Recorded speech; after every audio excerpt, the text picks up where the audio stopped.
two uniformed Garrett police officers come downstairs. And your dad kind of stands up and he looms over these two guys. What are you doing in here? Mr. Locke, we just need you to come down for some questions. There was a hit and run last night. Herb Seville was killed. We need to, someone thinks they saw you near the, in the car. And one of them actually has a hand near his gun. It's May 5th, 1989, which means that Shannon is fast approaching the age of 16. Who are those people that you need to meet? You can see their faces. There's the kid that wears the bandana. There's the kid that used to wear a mask of some kind. And for a moment, Shannon, you realize you're forgetting something very important. I don't even know who you are. What is your name? What? Your name is what? No, do you know who anyone is? Looks like you're a bunch of middle school kids to me. I don't know. Refreshing. Like, I mean, I'm sure I've seen you around town and stuff, but who are you? I'm Mitch. Mitch. Okay. Well, you know me clearly since you've been yelling at me, but the rest of you? I'm Rob. Rob. Okay. Who's pretty boy over here with the pop collars? Did you get hit on the head? I don't know. Yeah, no, she must have because everybody knows who I am. I'm dead. That is a really weird name, and I don't know if I want to meet your parents because that's really morbid. Who names your kid dead? No, he's like a dead kid. He died a couple years ago. Clearly, he didn't die because he was literally talking right in front of me. He was close, do you think? You traveled through the... God, kids are so... Did you get hit in the head? Actually, yeah, technically I did during training this morning, but that's neither here nor there. No, they're very much here. It could be really here. Like, we came from a different dimension. He's dead here. I'm dead here. Jerry Baker. Get nosebleeds? Do you have a walkie-talkie in your backpack and like a bunch of medical supplies? Yeah, that is super creepy. It's 'cause okay. we came from a different dimension. Uh-huh. Yeah. Turn it on. Yeah. Oh my God, Jerry. Turn it on. Turn on your walkie-talkie. Okay, I'll play along for a minute here just because this is probably the highlight of my week. We're your friends, stupid. Do you remember when Mr. Jerry said that they forget? They forget. Oh, shit. What's happened? Am I dumb, Mitch? Am I this universe's dumb, Mitch? What happened? Was I dumb in this universe? You Jerry. died too many times. Maybe you're in the wrong body. Yeah, maybe Jerry and you... Rob, the crystals. Give her the whole bag. Ooh. Do you remember stuff? It would all be coming back to you now, Shannon. As soon as you get in possession of the crystals, all of this would begin to bleed back. The dream is revealed and laid bare. As now your life in this morning to this point seems to be the abnormality. As everything kind of rushes and resurfaces and balances back. Oh boy. I just need a minute. Is it working? Just give me a minute. This is really weird. Does someone have... At least I didn't wake up in a dead body this time. That's Oh, it. yeah. It is right around 9 o'clock in the morning that you find Main Street Jimmy sleeping in an alleyway. There he is. Someone should go wake him up. Hey, Jimmy. As soon as you touch him, he kind of shoots up and looks, and as soon as he sees your face, his eyes go wide, and he looks around your leg. You got him, Mitch. You're the group. The ones from the lake. The last ones from the lake. Yeah. Okay. Yeah. Where do you want me to meet you guys? Can we maybe give him one of the walkie-talkies in case he finds them? Mine's wet. Here you go. And she opens her bag. He looks down at it, and in a way, he looks at it almost lovingly. At the Mitchy Talkie. Oh, who's wanted one of these? Now, that was the Alta Boys Club. They said that they had a bee there, and his guardian was Maggie, which it's on a list, man, so I think I might have screwed up a little bit. What's the Alta Boys Club? It's the reform school. Yeah. Did you just say reform school? Yeah, it's kind of, yeah. I mean, they say it's for delinquents, but I mean, I don't use that term. We're delinquents. How do we get there?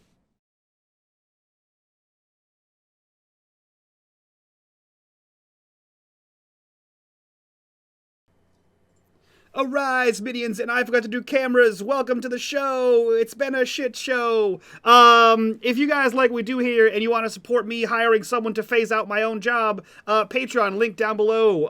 Help me hire someone better than me at this job. While you're down there, click on that Discord link, join the Discord, be a part of the community, be a part of the conversation, yeah, that's about it. As always, in the bottom right-hand corner, you'll see the corruption bar. That bar serves two purposes. One is when that bar fills, Greg gets to do what the hell he wants to us. It's almost always terrible. And two, every single dollar that goes into that bar goes back to these wonderful, amazing faces that you see here before you. That being said, I turn things over to Greg to take us back to the 80s that never was. Thank you so much, my friend. Please bear with me, everybody. I decided to have a massive coughing fit before we started today's episode. So if at any point I mute myself, it is for your benefit, not mine. But my friends, we are starting here in Atari Twilight, but before we can go forward, we have to go back. Atari Twilight is a story about the 80s played using Free League's Tales from the Loop system. Tales from the Loop calls its setting the 80s that never was. However, the fantastical elements that we've added to our story has created our very own 80s and 80s, one of limitless possibilities. Our kids, our heroes, will be traveling between these different versions of the 80s, learning important facts to hopefully take back with them to their own reality. But between all of these different 80s spread across like rows in a garden, between all of these 80s, some things never change. The music, always the same. The movies, books, and TV, pop culture, all the same. Everything that you remember or heard about happened. As for our sandbox, Garrett, Maryland is the heart of it all. There, 5 kids seek to save not just their 80s, but all of the 80s that ever were, including our own. In their way stands a cadre of forces so fantastic that only the greatest decade could house them. Characters from television, movies, and novels walk the streets of Garrett. The Transformers, Gremlins, Knight Rider, the characters of King's books, and many more, all present. Garrett, Maryland, their hometown, is the Nexus. It is where the fate of everything will be decided. For it holds the Loop, a great mysterious research facility, a miraculous particle accelerator that powers not only scientific progress, but the imagination. And this vast and terrible loop will be the Armageddon of all existence. In this, the last year of the greatest decade, here in 1989, all will be decided for good or ill. The end of the age, and this tale is upon us. 4 years, over 135 songs, ultimately 40 episodes in the making comes down to this. We return to an 80s here in Garrett in the Highlands of Maryland. And when we last saw our intrepid band, they had traveled to a parallel version, one of many, of their hometowns of Garrett. Some of them had found their lives better. Others weren't as fortunate. After encountering an evil version of themselves, robotic parents, and different variations of the lives they left behind, they find themselves now in the Sancta Sanctorum, known as the Paperback Exchange. But that was then. Where are we now? The only way to go forward, my friends, is to go back. Back one last time to our shared story, our 80s. Back one last time for the love and memories. Back one last time to stand with our fantastic heroes. George Butts, Jerry Baker, Shannon Locke, Ben McKenzie, Rob Ott, and Casey Mitch Mitchell. Welcome one and all to an end of an age. Welcome, my friends, to Atari Twilight Rollout, Episode 4, Dead Poets Society. My friends, you find yourself in the Paperback Exchange. It's roughly 8:30 on May 5th, 1989. As you are standing there, Gary, the assistant sidekick of Maggie, who runs the Paperback Exchange, has just flipped closed the sign from open to closed, but not forever, because you have asked Gary to aid you in getting to the Alta Boys and Girls Club, defined by Gary in our last episode as a place for delinquents or a reform school, but he also described it as looking like a jail. This structure, this facility, is halfway between Garrett and the Loop, just to the north of the city that you now sit in. My friends, if it is a jail, and if your friend Ben is there, and the call came from that facility to try to aid him in escaping, you are now tasked with either finding out where he is, how he got there, and retrieving him, but that is easier said than done. Everybody, please go to your Spotify playlist because this is the 80s, and the 80s aren't the 80s without the music. Please go down to track number 2, Toto's Stranger in Town. Cue that one up, and I will turn my attention to the fantastic players before you and ask them now for episode 4, Dead Poet Society. My friends, this is not your Garrett, but it is a Garrett. You are -1 number. What do you do?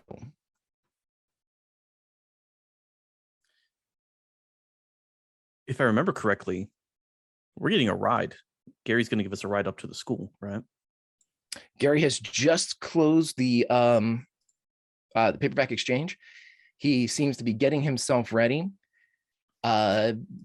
He's heading towards the back. If there's anything you would like to do, to be reminded mechanically, because this is the Tales from the Loop system, everybody has, or all the kids, all the heroes have a place that they can call safe, where they won't be injured. As long as you don't have your technical hideout, which is Teletran 2, in these parallel Garretts, the paperback exchange acts as your HQ. So here, in this moment, if there's anything that you need to do, any equipment you need to kind of prepare, or anything that you need to do mechanically, now would be the time to do it. I don't think anybody's still carrying a condition. If you are, you can remove it at this time, since you are all together at the paperback exchange. I will let you know that if you spent your pride in the last episode, and I believe it's just Shannon, it has not refreshed for this episode. So it is an expendable commodity that if you've expended is gone. Gary's heading out back. Is there anything you all want to do as he leaves you in the paperback exchange for a moment? And I have 2 Michigans, and I know exactly what I'm going to do with them. Are we resetting luck too? Just quick. Yeah, luck resets Luck at is the end based of on every session. episode. Okay. Yeah. Cool. Just double checking. We need a strategy, guys. We keep going into these things like with an idea way too late. Hold on now. I always try to bring a strategy, and you guys just do whatever. And anyway, Well, so okay. I'd like to think more so that you like to say Please no to our strategize. strategies as we, Your strategies aren't improvise. strategies. Yeah, I agree with It's Bud. a strategy not to have a strategy, because Okay, it's kind I of like take the it American back. policy. The Soviets can't win if we don't know what we're doing either. So Okay, I started to agree with Butts, and then I What, immediately what stopped. kind of strategy are we going to come up with? We're in an alternate universe. We're going to a school that we've never heard of. That's supposedly like a prison, basically. Yeah. So yeah, there's one that we could try. Get help. it We helped. did. Gary's going to drive us. No, you guys don't know the get help. Okay,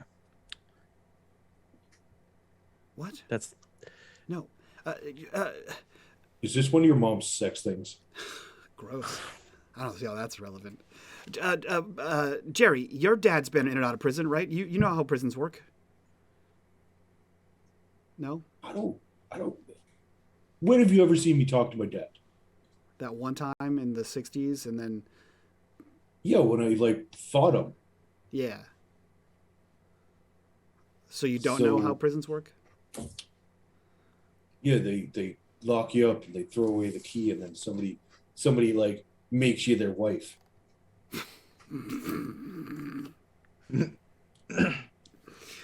Shannon, what about your friends? They're delinquents, right? They get locked up all the time, I would imagine. The ones that are definitely vampires.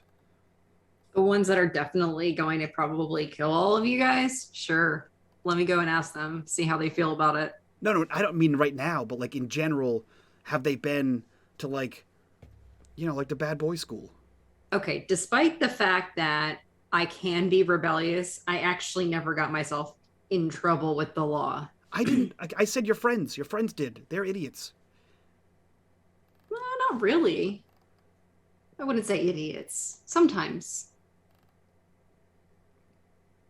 Okay. What so are you asking me exactly? Have you ever been to the bad boy school to visit them, or do they have talked about how they've escaped? I don't know. Were they in the bad boy school in our universe? I don't feel know. like I think we're missing logic here. I'm just- I feel like I saw them at school. I was just Pretty sure they just smoked everywhere and Yeah. beat people up. I It mean, Yeah. doesn't really help us. generically speaking. Right. Yeah. There was no school to house. But I'm really good into, breaking into things. So, it could probably This might be a smooth talking thing, guys. I don't know. Like that's Sure, what we you got. We can got to think distract them with Great, your well, we'll never smooth get our way talking. in if that's the case. Well, then you're. I'm sorry. How many Why digits don't are you you just get pulling, kid? locked up and then go find Ben and we'll get you out? See, that's the get help. See, we're getting back to my plan. I think Okay. you're just making You it up as never you come. explained what that is. We go there and we ask for help. Okay, you're a troubled kid, Jerry, clearly. And then Rob has a heart attack. That actually works a lot of the time. heart attack just has worked saying. several He's really times. good at it. Yeah. Remember the last time we were at the hospital, Rob? Rob had a great heart attack at the hospital. Or back the in, dance. into season Yeah. 1, yeah. The dance too. He's very Or good. the bowling alley. Or the what bowling if alley. what if I just go up to the door and say, hey, I'm a bad boy and I need to be in school here. Nobody's gonna believe it. That'll Yeah, take way that's- too long. You're too Sorry, sweet. Rob. You're too soft. I think Jerry could probably do it. Then Hey, I have a great knock the idea. soda You out of can his hand. beat butts up in front of the prison and you both can get locked up. You can try. I'm okay with that. I mean, And then find Ben, figure out how he's doing, and then we'll find a way out. Do they get Just- visitors at this prison? I don't know. Yeah, Jerry. I don't know if they're gonna give conjugal visits for Ben. I don't know about that. I hate you all. I hate you all. This isn't funny. Well, maybe we can ask Gary to see if he can just get a visitation with Ben. I feel like we're overthinking it. Yeah, Maybe. just one of you is his brother or something. Yeah. You. Yeah, you. Oh, That oh, happened. You want me to talk my way into the situation. I wasn't listening. I just heard something about brothers and I mean, this is still provoked America, Ben. right? People have rights. They can, I mean, if anybody's gonna think he's got a brother, it's gonna be you. Wait, it can't it actually can't be Jerry. It can't be Jerry and it can't be me. Because you guys are Why? dead. Because we're dead. If they Oh. fingerprint us, that's kind of a dead giveaway. Do they fingerprint dead kids? Dead giveaway. I mean, they fingerprint us on birth, I guess, right? I don't know how the government tracks people. Okay. Yeah, But 'cause if they your fingers fingerprint never get bigger. criminals- We're not getting anywhere Go to with criminal this school. strategizing. No, we have a plan. We have a plan. You guys, we got. Which one are we going with? You guys beating the shit out of each other? Butts go Each straight. other. It's going to be a Getting arrested. one-sided fight, but I can act. We pretend. Man, Okay, worst case scenario, Rob has a fake heart attack that looks real in front of everybody to distract them. Yeah. Okay, great. why wouldn't they just call an ambulance? Why would Yeah, but they'd still have to bring me inside. They might. They have probably have infirmary medical people, though. facilities there. True, and unless they just so happen to have baby aspirin in the guard check.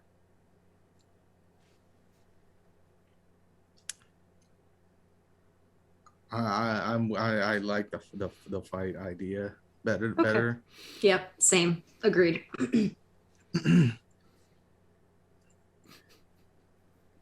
Okay, let's Look, Rob, I'm just please gonna- keep it in your back pocket. We're gonna find a way to fuck this up. So we need to go. We need to have a failsafe, and it's clearly you. Gary, Okay. question. Screwed over Greg. Wait a minute. We need to have a fail safe. The fail safe backup. The thing that is the plan B is the heart attack. That's the fail safe. Yeah. Okay. I don't All right. understand. failed us. I've got 3 Michigans. I don't Sure, understand the let's do question, that. Greg. Yeah. Greg, I would like you to look back over what you said, 4 years, some 40-something episodes, and point to me a time when the heart attack didn't work. That's true. It's worked every time. I'm not saying that the past doesn't indicate future results, but I'm just saying that, I got you. I might actually end up having a heart attack this time. Like, I could be the boy who cried cardiac arrest. Oh, God. All right. Yeah, Gary the back door, that there's like an office area in the back that's through like a beaded curtain that Maggie kind of keeps. If you walk into the back, there's just a regular kind of like a steel desk back there. crystals everywhere, candles everywhere, incense everywhere, and then a door that leads out into the actual exterior behind the building. Gary waits for you there in a 1979 Camaro. She grabbed some paper clips somewhere in You have acquired some paper clips. Yeah. Okay, great, cool. Shotgun. Fine. I will let you know that a 1979 Camaro can comfortably fit one person. You can fit in a 1979 Camaro 4 people.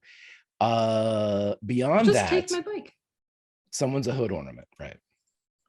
We could also just plank on each other. I'm gonna take my bike. Somebody else can ride with me if they want. So yeah, if you want to have one person with Shannon, and then Gary and the 3 others would uncomfortably fit in the Camaro. Mitch volunteers. I figure if alternate you teleports in and tries to kill me, you might be the best person to fight. You I get it. Bad. Okay. Don't break your brain. And he climbs on the back of the bike. So on the bike, Shannon, passenger Mitch, shotgun is Jerry, backseat then would be Rob and George. You head off. And this early morning here on Cinco de Mayo is very similar to any morning that you would see in Garrett. Everybody go up and let's switch up to a little bit of Who Can It Be Now? Men at Work, title track 1 on the playlist. As you all drive through Garrett, you see many familiar sights, but again, it's that constant repetition of the Amy's and the Aarons that come by that for Rob obviously would be more disconcerting in the fact that he sees the face of his parents everywhere that he looks. But for you all, it's this constant repetition where even on one block or one street, you might see 6 of these Aarons, 7 Amy's. They're everywhere. They're behind the wheels of vehicles. They're driving kids to school. They're driving and picking up groceries. You see these domestic acts and also acts of like civil maintenance of picking up trash or even, cleaning up after pets, maintaining shrubbery. All of this is happening under the watchful, constructive gazes and hands of Amy's and Aaron's. But you quickly leave the small town of Garrett. And as you start to head on the direction or on the road that would take you directly to the loop, you pass by the road that would have peeled off to Castle Grayskull, but that road does not exist. You pass by a blank sheet of forest, no cut, no gravel road exits off to that alternate facility. But the facility that you all would remember as the Ivory Tower, which was the kind of a southerly offshoot of the loop proper, comes into view. Only now it's much less grand, less scientific, and contains a huge chain link fence around it. Gary slows down as you see that there is a guard booth in front of a chain link gate. There's a stone sign that says Alta Boys and Girls School, Boys and Girls Club. And beyond that, you see the stone and metal building of something that was fabricated probably only about 20 years ago, but was meant to look like it was fabricated even further back, in the 30s. It has a vaguely asylum-like look to it. You can see that the windows that are set within it are far grander than a 2-pane structure, as they have, the arc over the top that kind of drip down in a cathedral cut. It stares back at you, revealing no secrets other than it is a formidable kind of situation. And the guard looks as you move close, a Camaro and a motorcycle. Do you stop or do you continue by? Gary's slowing to stop. Gary, keep going. She'll slow down. Shannon will slow down behind him. Yeah, keep going. Yeah, keep going. We can't just stop here and watch.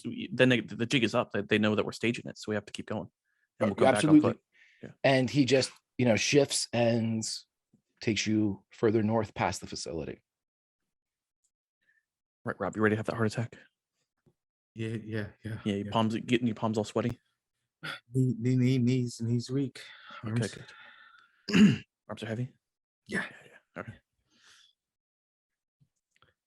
Okay. So everybody, I will let you know that this is extended trouble. What you are currently planning to do here. To get this facility to notice you, or for you, let's just put it to you this way, for you to gain entry beyond the gate by talking to the guard, I need 8 successes of some kind. Now, this is all of you working in tandem. You tell me what you would like to do. I will tell you what to roll.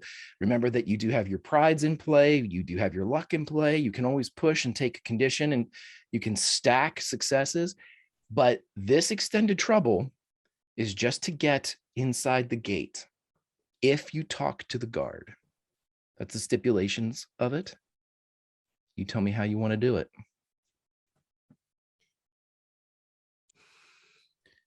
We've driven past the facility at this point, right? Yep, and Shannon you're will out- speed up and kind of motion for Gary to turn once we're like out of Right. line of sight of the guards. Yeah, Gary pulls over as soon as wherever you indicate, an off shoulder, like a bus turnaround, and you're all able to converse, whether you stay inside the car or on the bike. Totally up to you, but you have a moment of reprieve. No eyes are on you. Okay, guys, what exactly are we doing? Because that's pretty situation wise. I mean, do you guys just want to like go up and just get into a fight with the guard or with each other? How you like? Surprisingly, that's kind of what I was thinking at this point. I don't think we could fight, because also, like, I was thinking about on the drive up here, it'd be really, they'd be really weird if they just like kidnapped us, right? Like, oh, these are two bad boys. Let's take them inside and lock them up in our school. True. That's pretty creepy. But either we could like sneak around back and we like boost someone or multiple people up and over the fence line. We rush the gates. I knew I I should have can rush a found gate. wire cutters. Maybe Gary has some in his trunk. Maybe it's a toolbox. Gary, do you have wire cutters? Greg, is it barbed wire at the top of the fence? It's barbed wire at the top of the fence that curls over in like that anti-embassy kind of swoop that comes So down. it curves I'm sorry, out I got like that. distracted. Yeah, out towards us, like Got it. towards the exterior of the. We have 4 Michigans. Yeah, buddy. No, It's a big that's steak, crazy Greg. talk. It's a big steak. Oh, chat, you glorious. I'm really starting to not like Michigan. That's I love it. Whole point. Oh boy. Nobody likes Michigan. I It's the don't. land of 1,000 villains. I have a I weird don't know if thing. there's a back door. We could.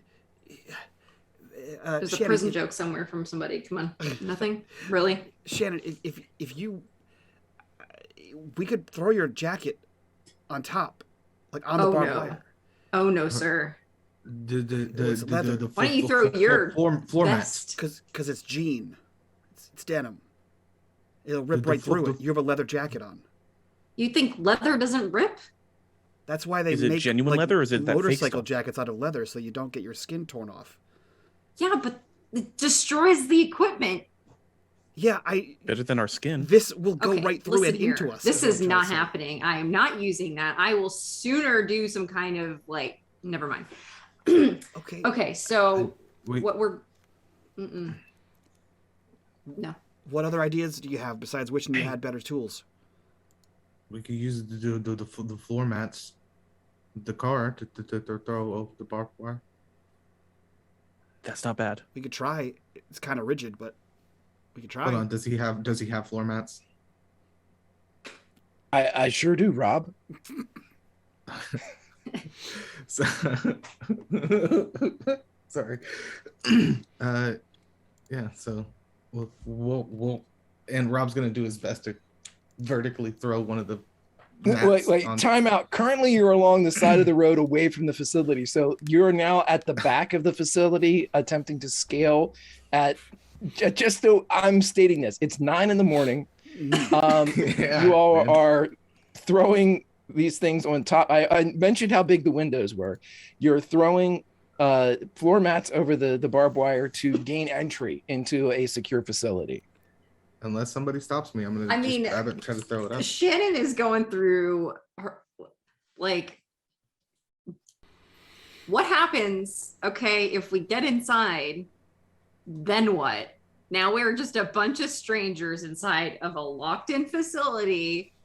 And what happens then? What if they're armed guards? Okay. What if they are gonna shoot if somebody is trespassing? Which they You don't just are shoot in the- kids. And look at They the are in the size right of this to building. shoot. How are we gonna No, find they're not. They're not Ben? cops. They're It's just a private security guards. property. They no. Hello? Right to bear arms? Nothing? Really? I mean, it's Maryland. I don't think. Yeah, you it's can not the just right shoot to people. kill somebody. This isn't Texas. It's Maryland. Yeah, Maryland's. We're pretty liberal around here. You know, jeez. And Gary I'm does just a saying. yeah, but Well, it's Garrett, not. I guess we're in the Baltimore. Highlands. Yeah, well. Okay, Oh, they if you want definitely to shoot risk people in getting Baltimore. shot, I mean, I know Jerry is familiar with weapons of, the bullet variety, but I mean, not on the receiving end. do you not remember like 3 months ago when we got shot with a grease gun? That's not the same thing. It was several people with machine guns Not the same actively thing. tried to kill. You weren't out in the open. Yes, we You were. had We were running through a cover, there field. was- No. Hey guys, Towards remember a when I said river. Shannon was going to shoot down all of our ideas? All right, fine. You guys are on your own. No. That's listen, fine. listen. If we can't sneak in there, look at the size of this building. Yeah. Where's Ben? I don't know. Do you know? Yeah, why don't we just try to get a visit? We're You're his brother. Before. His grandma's dead, and we gotta tell him. Or I don't know. Yeah. Or, Grandma dead though. That's You that's could been tell done. him. You could tell him Maggie sent you. They let him call for Maggie. Maggie's Gary dead, offers. Sure. Wow. and that's why we have to. Just not for real, Rob. Oh. Well, who's gonna be Maggie? What? Maggie, we're saying Maggie's dead. What? That's he Oh, called for okay. Maggie, and she's dead. Oh! I thought we were gonna pretend we were Maggie. But Like kids in a that trench coat? that makes more sense. Yeah. We are 40 minutes into this episode, and we have driven to the place. Yep. That's not true. We've driven to the So- place and argued. Technically, so- we didn't start 40 minutes ago. Guys, have you guys seen the old movie Ocean's 11? From like the 50s? No. Yeah. All right. So I think I fell asleep partway through, but they always had a plan and a backup to the plan. So it just went from plan to plan to plan to plan to plan. So I think plan 1, talk to guard. Plan 2, rush the gates. Plan 3, find Ben. Heart attack. Plan Oh, 4, get out. Heart attack is plan 5. Okay. That's how.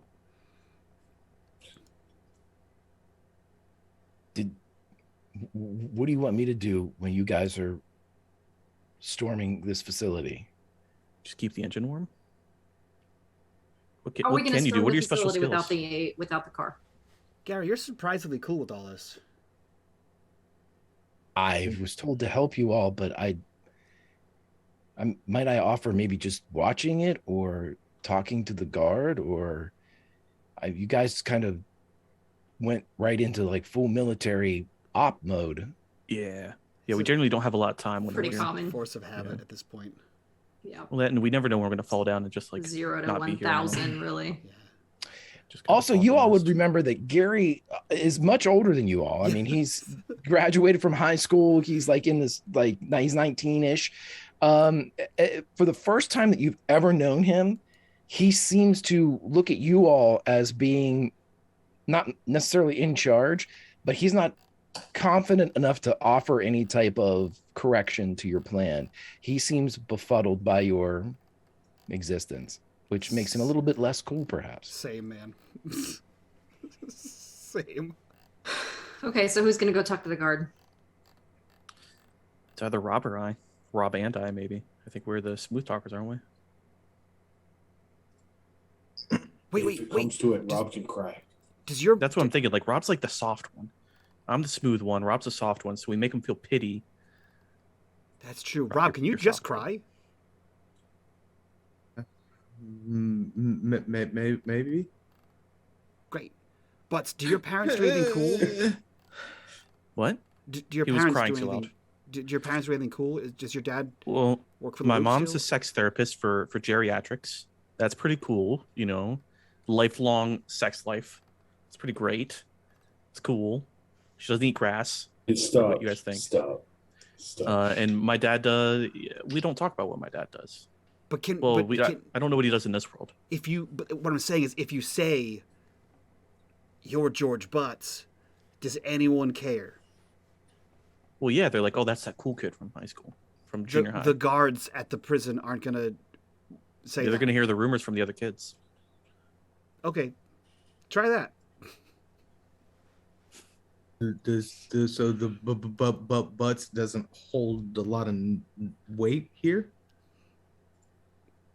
Oh, he holds a lot of weight. could. Do you think if he dies here, he dies in the other universes too? Mitch Me? jams his hand into his pocket and pulls out like 3 quarters, 2 nickels, a dime, and a penny, and counts it all out. And Shannon, like 81 cents. I got $40. Remember? I'll bet you 81 cents he gets his ass kicked. Okay, I'll take that bet. Nice. Oh, carry on, please, with your. So plan don't A, worry. talk to Plan. guards. Let's go. Yeah. You got this, Butts. I know. We all gonna drive down there, or are you walking down there? How, I feel like Give me the it'd, bike. it'd be Gary's much more Yeah, weird get if we dropped just off walked. by Gary. Yeah. You're like an Okay, adult, yeah. Gary. You could be our ride. and again, Gary looks like a young Bret Michaels, the lead singer of the hair band Poison. So What a fucking face claim, Greg. yeah, well, I mean, come on, I get to He has a have some Camaro, fun too, all right. Mike. Right? So Gary, I can. He tries to he tucks in his anthrax shirt. I'll help. Who has Takes off a few of his leather the bracelets. walkie from this group? Who has a walkie? Because I gave mine Oh, mine's wet. You to all Jimmy. You I still all have do. mine. Yeah, Mitch's is wet. You gave yours to Jimmy. Ben didn't have one, so the other 3 do have functional walkie-talkies. Okay, so me and Mitch are gonna stay behind on the bike and look for other potential points of entry while you guys do that thing, and then you can, when you're able to, radio us, let us know that you're in, and we'll be on standby in case anything goes wrong. Watch if some stuff goes down. All right. So the code word is Eagle has landed. That means we're in. Okay, what happens if shit's going wrong? What is the code for that? Michigan. Michigan. Eagle is- Okay. is dead. Eagle had a God, I heart hate attack. Michigan. No one likes Michigan. Eagle had a heart attack in Michigan. Is that Yeah, what? it's one of those two. That's you figured out from the context. Okay, great. Just great. Somehow Gary acquired one of Rob's McDonald's napkins, and he's furiously writing down these different combinations of code. Gary, it's Gary, just 3 things. if you write it down and somebody else finds it, then they're gonna know the code. Yeah, that's He not lights very it on fire. bad. The McDonald's napkins just float around like Pigpen. They just exist Right. in a Mobius cloud around him. Just snatch one like you're one of those dollar capsules. Okay. Yeah. Okay. And he gets in behind the wheel of the Camaro. Let's Okay. I'll take you. Whoever. Good luck. Who's coming with me? Is it just me? What's- I- all of you. I'm with you. I'm there for emotional support. Oh, someone give me a walkie. Oh yeah, we need a walkie. He can have mine, Here. I guess. Great. Or Jerry Don't gives him. break it. I made mine's just wet. You always break yours. I just never use mine. Rob was going to pretend like he was. Oh, you're gonna give it to. Okay. Very slow region. All right. So loading up in the Camaro, we have Jerry, Rob, and George. And staying back to scout the perimeter for a potential weak spot into the facility, we have Shannon and Mitch, correct? Yes. The car creeps and turns around, heading south back down towards the Alta Boys and Girls Club. We'll stick with the car as we go down. Let's switch it up a little bit. Let's go to let's do a little Red Rain by Peter Gabriel, everybody. As you drive down, you see the same setup as before, a little bit brighter now that another maybe 30, 45 minutes has passed. As you see the guard looks up again, recognizes the Camaro, and this time does not return his head to whatever is taking his attention on the desk, whether it be a book or something of that nature. And he watches you as Gary slowly turns around and pulls into the slight kind of bubbled pull off right in front of the closed gate, and drives up to have his driver's side by the guard. And the guard slowly watches you pull up, stands up, opens the door, and when he walks out, Jesus, Michigan 5, walks out, he is wearing a gun, Michigan 5. He seems to be armed with both baton and pistol, and he is wearing an Alta uniform. This is not something a state trooper would wear, nor a National Guardsman. It is neither military, nor is it like civil patrol. This is private security.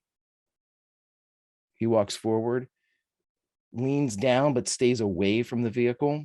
He's not within like leaning distance against the windowsill. And soon as he sees Gary and Gary's bandanaed head, he pulls back up, and his hand doesn't rest on his gun, but moves a little bit closer to the front of his thigh. What can I do for you? We're here to visit Ben. Mackenzie. There are no appointments. Visiting hours are later this evening. It's we have bad news for him. So it doesn't wait until visiting hours. Did you contact anybody to allow you to deliver this bad news in person? I tried calling Ben, but he just wasn't answering the phone. They don't have direct lines. You have to talk to somebody in the facility.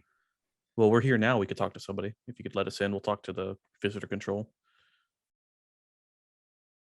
Roll me give me a charm here. Oh, yeah. 1 success. You buy yourself the time it would be for him to go back, check the book on the desk, and come back and say, I don't have anybody supposed to come in this morning. It's an emergency. We didn't have time. Right. I feel like we missed what we talked about earlier, where we didn't call ahead, so we're gonna go talk to whoever's in charge. Well, see, that's the thing. I don't do emergencies. So you're going to have to talk to somebody, and then they send down a name and they say, so-and-so's coming. It's an emergency. And then I let that person in. Then get the person in charge of emergencies. Let's see, that's your job. I'm being paid to do this one. You're really good at it too. The best. Thanks. You shoot that gun a lot? Haven't today. That's a menacing answer, sir. Can you just radio for somebody to come down here and talk to us?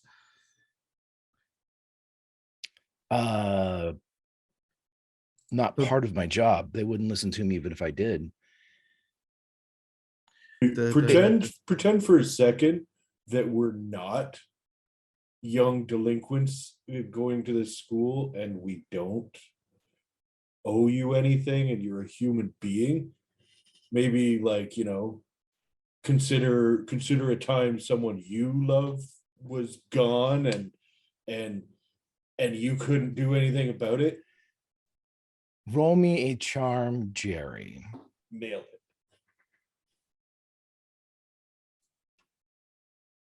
Oh, I got 0 success. I will be glad to help you if your name is on the list. If it is an emergency inside, will let me know, and I will open the gate. We probably won't converse if you're on the list. If you aren't on the list, this is the end of the line. Sir, is Eugene Butts on the list? He goes back and checks. No, Eugene Butts is not on the list.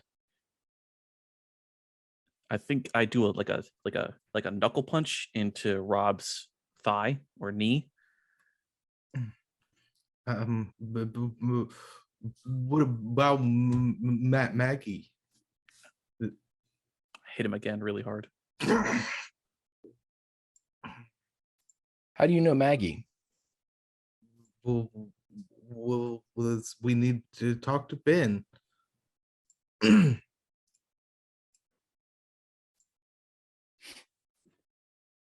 me a charm, Rob.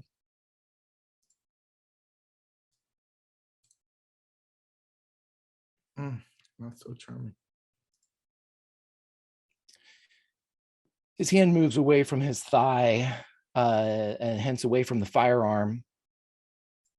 Listen, if you want to see your friend, just come back at visiting hours, 6 o'clock tonight. 6 to 8. We don't have time, and we don't know who to contact. Best I can do. And he starts to move back towards the booth.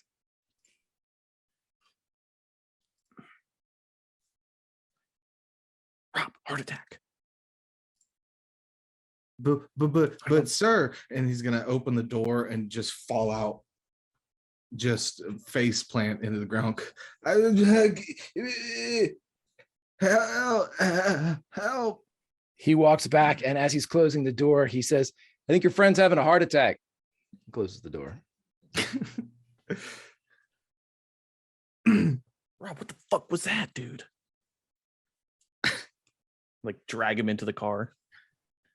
But he's committing the entire time, so you're gonna have to just drag him dead weight into the car. I'm gonna tell Gary to drive, and we're gonna drag you on these stones. Gary has been silent the entire time, and you realize at this point that Gary is covered in like a severe flop sweat. Like his hair is matted in the back. The bandana is dark across the front.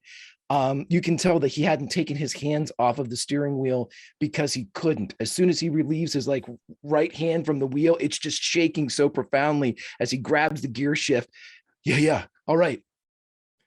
And he kind of, as you take off a bit.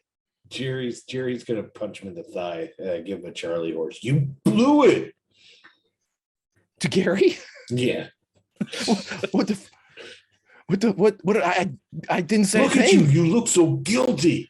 Yeah. What are you smuggling, Gary?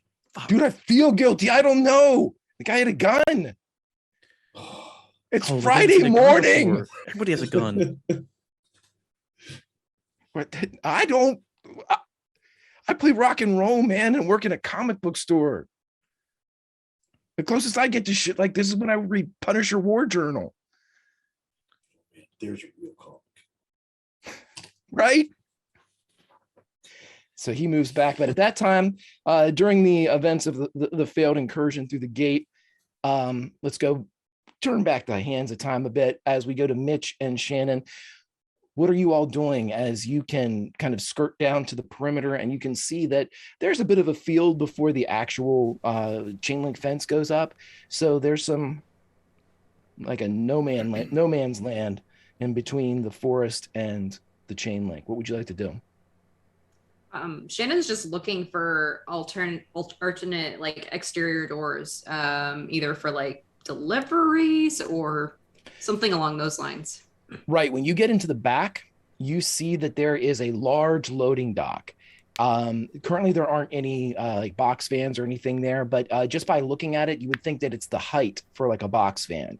Not necessarily something as big as like a semi, but something a mid-range, axle load type of vehicle.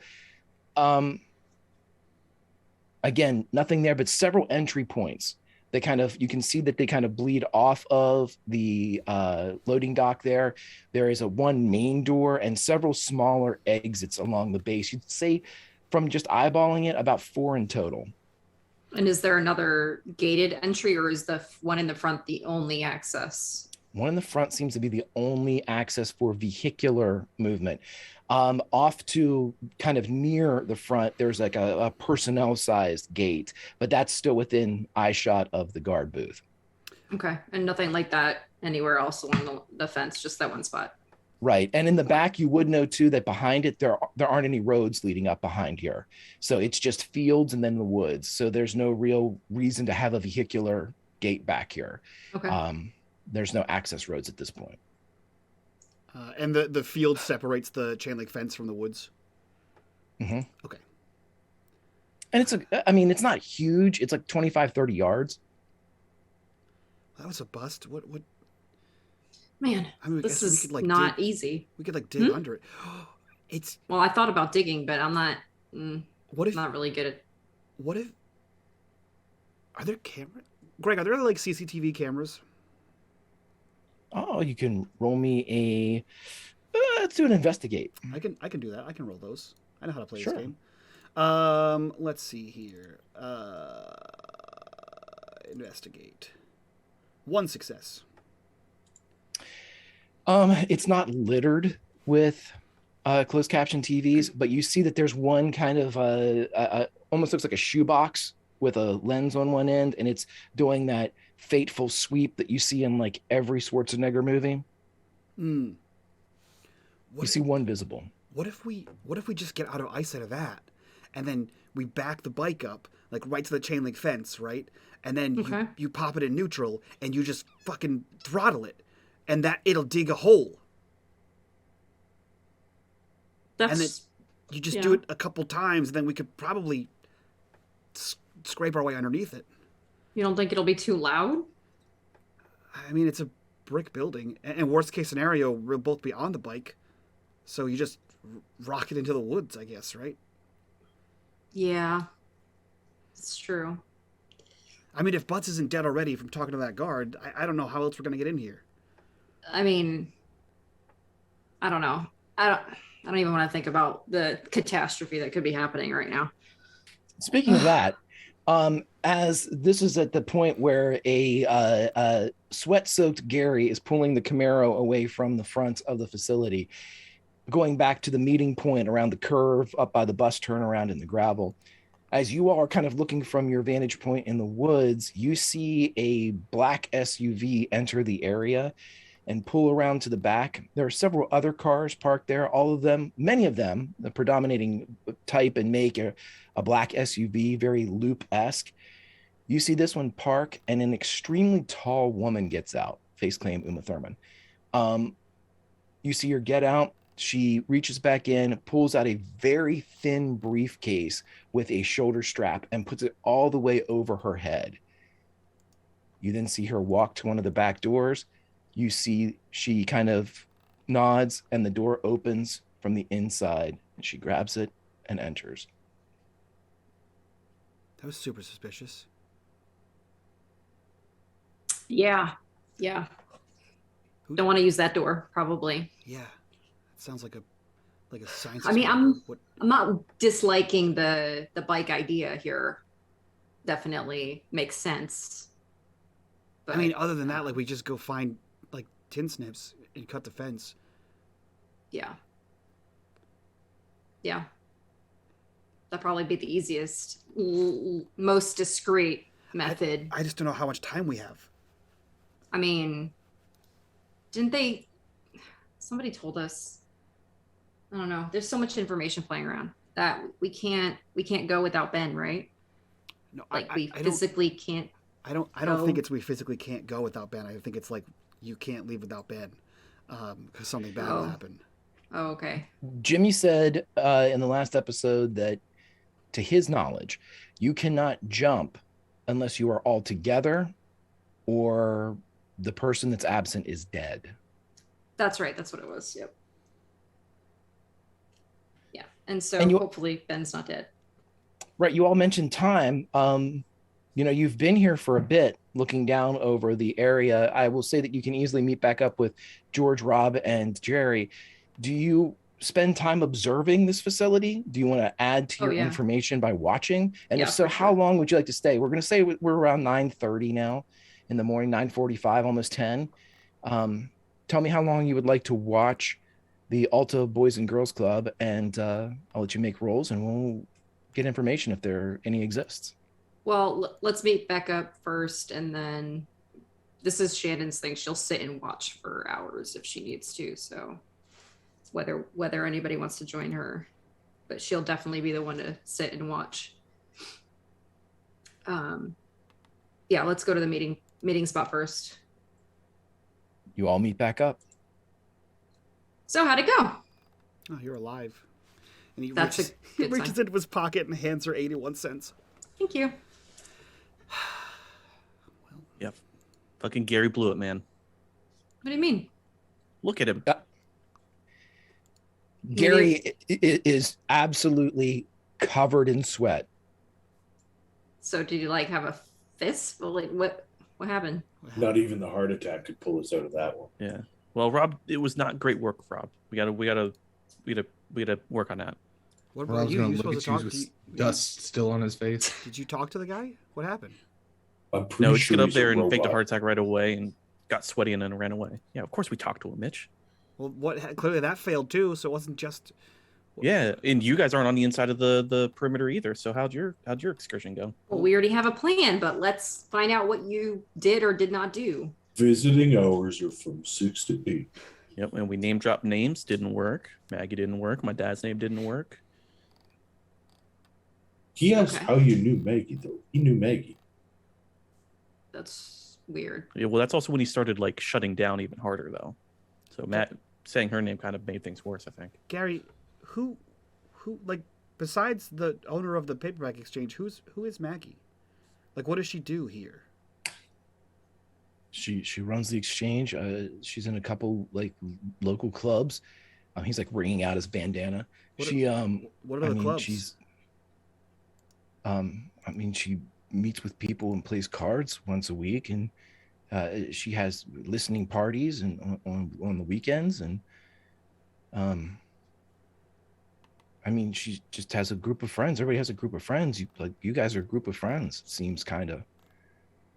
Yeah, but are there like famous people in her group? What do you mean? Like famous for everyone or famous for Garrett? Either, both. A guy from the fire department. Sarge. I think I heard that something happened to the science teacher from the middle school. Did the guard look familiar to you? Gary, did he look familiar to you? I didn't try to look directly at him.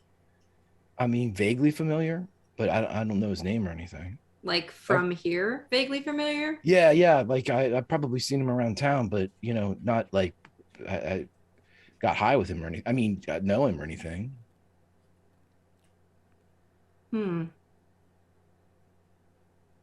Wait. Does Eugene Butts play cards with Maggie? Yeah. How do you know Dr. Butts? Guys, Maggie plays cards with Sarge, Mr. Derry, Butts. That's like our Alta. Oh, right. That can't be a coincidence. No. It's a small town, but like it seems. Plus, Sarge was killed, well, or died in an accident. We don't know. Did he die?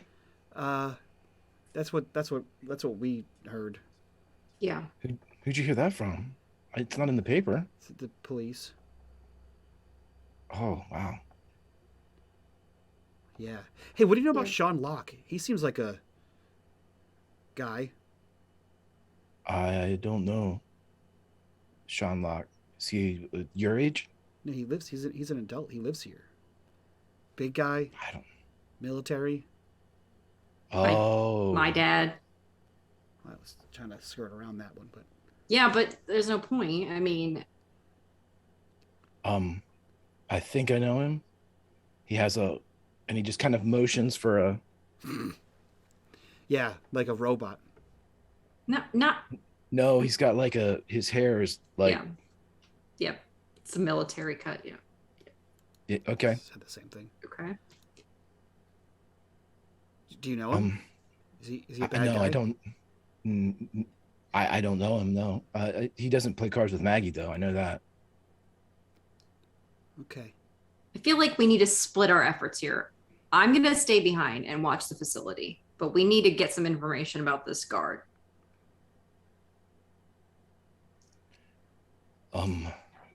I'll take you wherever you need to go. I mean, the new issues came out Tuesday. I got rid of most of them. There's only like 3 or 4 kids that need to pick them up. So, I mean, the store will take care of itself until after school. As if Okay. any of you gave a shit about the paperback exchange as business hours. Is there a Radio Shack in this, Garrett? Yeah, Maplehurst Mall. Okay.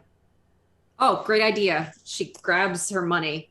Mitch, get supplies so we can get into this damn prison. Wow. Now I was gonna have to ask you, and he just takes No. the jams in his pocket. Great. I would like to go to Radio Shack. That's it. That's as far as my plans got. I gotta fix walkie-talkie. I gotta make one for Jimmy. Wire cutters, I gotta multiple get sets. Wire cutters, multiple sets. Just in case. Yes. Yeah. Anything to help with lock picking, maybe? I got paper clips, but really that's not going to help. I don't think we have a local criminal store, but I'll see what I can do.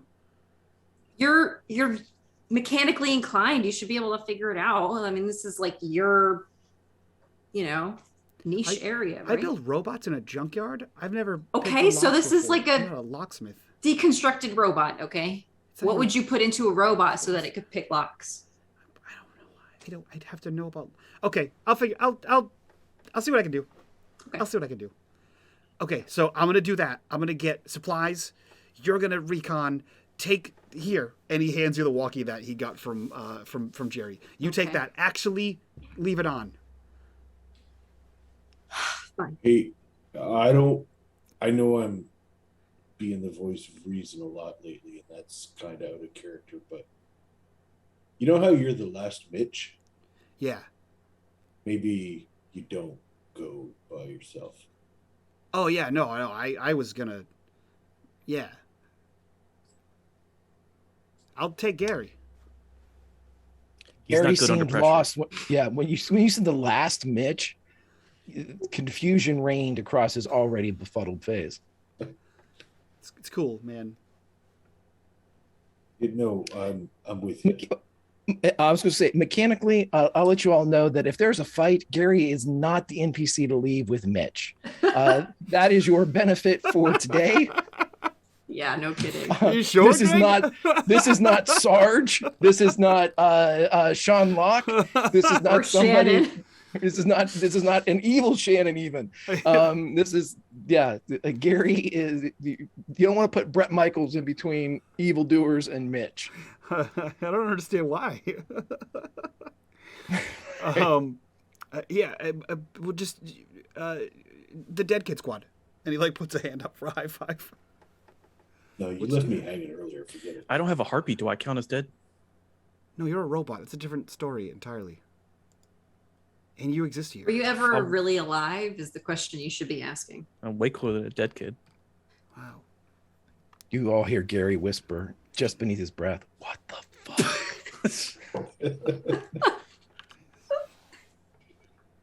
I mean, Johnny Five was alive, so I mean, what's probably fine. Oh, well. If somebody wants to stay here, they can, but I'm just literally going to be sitting here watching the prison. So We should. No, we should stick with our group sizes because if Shannon has to leave quickly, she can only take one person. Yeah. Mm-hmm. I'm going with Mitch. Jared, I do you can want to take stay care of here? myself, guys. So don't worry about it. Last time we left I- you on your I- own, you I- forgot who we were. I wasn't. No, that's not fair. We That's all true, though. jumped, and then that happened. That wasn't. I was with you guys actually, if you recall. So really, I'll be fine. I have the walkie. I promise I will keep it on. First sign of trouble, I'll take my bike and get out. Okay? No. No. No, we have to at least have a buddy system. If nobody else is volunteering, I guess I'll stay here with you. Oh, But don't worry, also we're really good at doesn't not want Rob listening to sitting on you, his so lap. like we can ignore each other. Great. I have to at least open the store by 3:30. If you all need a place to meet back up, it'll be open from 3:30 to 9. Gary offers some more useless information. Okay, we need a ride to the mall though. So Okay, yeah, I just have to be back by 3:30. He looks down. It's almost 11 now. then we better go. Okay. He goes and just gets behind the steering wheel, awaiting further instructions. This Gary kind of sucks. So we'll meet back The other at Gary the sucks, paperback too. at 3:00. The other Gary didn't know Is he that was good? a robot. The other Gary was cool until he became a Decepticon. Okay. He was the coolest Gary Fine. I knew. Ready, break. Oh, right. Sorry. Fine. Okay, so as Team Camaro heads off, consisting of Mitch, Jerry, and Rob, with the chauffeur skills of Gary, the sucky version, leaving behind Shannon and George, we're going to speed up a little bit of time because it's going to take some time for Camaro team to get down into the Maplehurst Mall. How long will Shannon and George maintain an observation of this facility? Like, how long are you going to watch it? Are you going to maintain your position in the woods? Are you going to, you tell me how you want to watch it, where you want to kind of fix your gaze, or if there's any particular angle you want to pay attention to. And I'll give you information based off of a combined investigate roll. Whatever vantage point gives the best sight towards the front entry, but gives like if there's people going in and out of the back like doors as well. To maybe Sure, something on the side. Yeah, I was just going to say that Like you one of guys the can sides post up maybe. on the side. Yeah, so you can kind of see the front and see the back. And if you two kind of split the difference by about 10 feet, one can kind of take the, predominantly the back, and one can take predominantly the front. How long do you wish to observe this? And then roll me and investigate each of you, please. Until 3:00. Till 3:00, Okay. You said investigate. please. Oh, I should not have done this. Oh my gosh. Oh, okay. One success. One of those days. Okay, one success. If you want additional information, I will say that either of you can use a pride, you can use a luck. The one that you have would already count, George. If you wanted to use luck to re-roll the whole batch again and see if you can get another one. Of course, you can push, but pushing will result in a condition. But you can also stack advantage or stack successes doing that as well. I don't have that option because I don't have luck or pride. I'll use my luck, and that lets me roll two. It lets you roll everything but the success, correct? Or is it all dice have to be rolled? Yeah, if you go ahead and re-roll it, I think it keeps the success separate and then re-rolls the rest of your remaining non-success dice. So you re-roll the batch again minus your 6 that you received. Okay.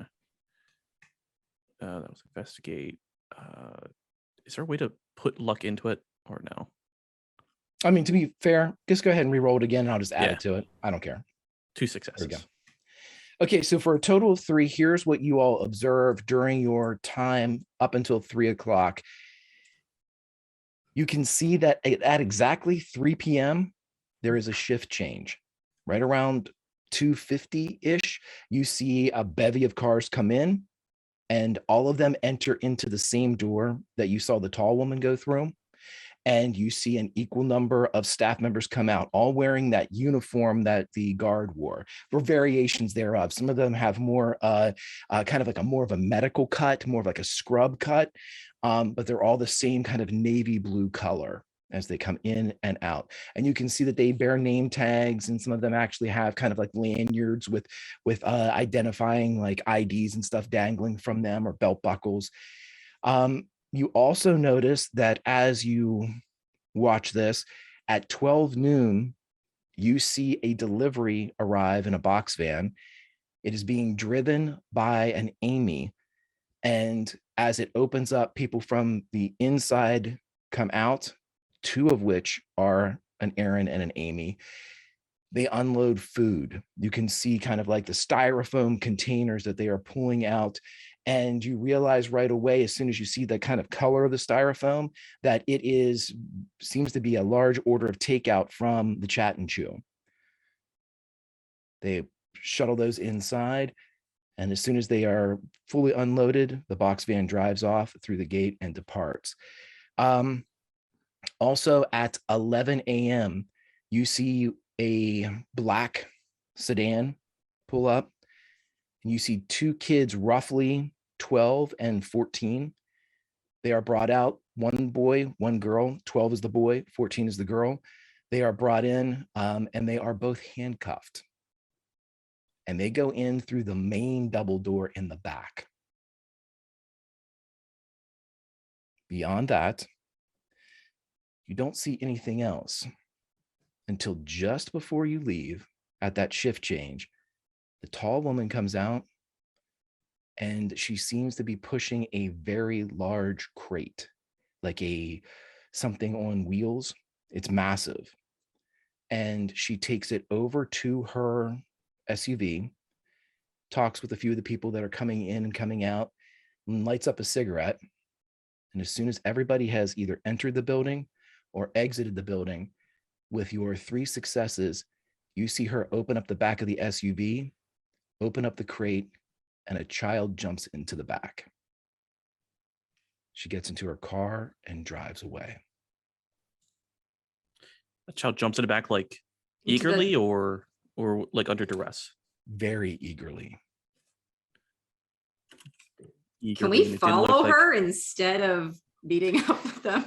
You sure can, but it's right at 3 o'clock. So we will skip from there and go to the Radio Shack at the Maplehurst Mall. Mitch, you have a King's Ransom, which is $40. That'll buy you just about anything in Garrett. The things that you mentioned before, you can get chisels, you can get, tin snips, whatever you would like as far as breaking into the facility. And you can also get plenty of components to buy some Michitakis. Perfect. That's the plan. I'm basically walking down like the like telephony aisle, and I'm just piling things in there. I've got like switches, diodes, anything that looks like spycraft. He just has taken it off the shelf with a pair of tin snips because that was the last thing on the list. At least one, and soldering kit is what he has, as he just piles this all in his arms because kids don't use carts, and then dumps it on the counter. And at this point in the day, there's only one worker in Radio Shack. A little bit of information: Radio Shack employees in the 80s and early 90s worked on commission. And as this is the only person there, a King's Ransom of a $40 purchase is going to net this gentleman $4. He is super happy. This is good purchase. This is solid bit of electronics here. Can I get you anything? Do you need anything? I got plenty of duct tape back here if you need it, or anything I can. Is it free because I'm like a big customer? He pulls out a huge ring of duct tape, like you could put it around your shoulder and it would like be a pauldron, and he just slides it across. Absolutely. Just come when I'm working. Cool.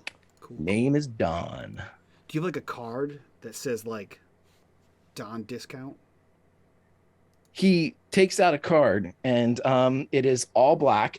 It has what looks to be a lightning bolt going across it that spells out Dawn. Mm-hmm. But at the same time as the Dawn with the lightning bolt, there is a sun coming up behind it, and he hands it to you. That's cool, man. I'll take that. Yeah, no, I'll for sure be back. Made those myself.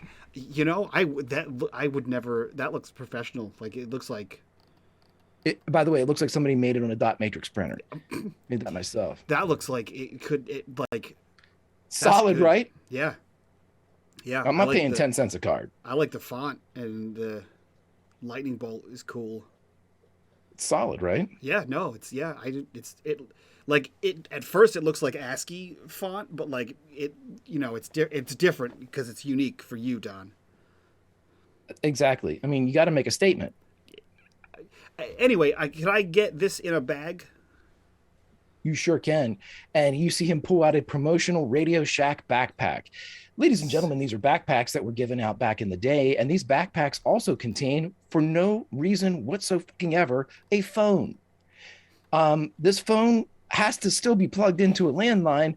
But just so you know, your backpack has a phone.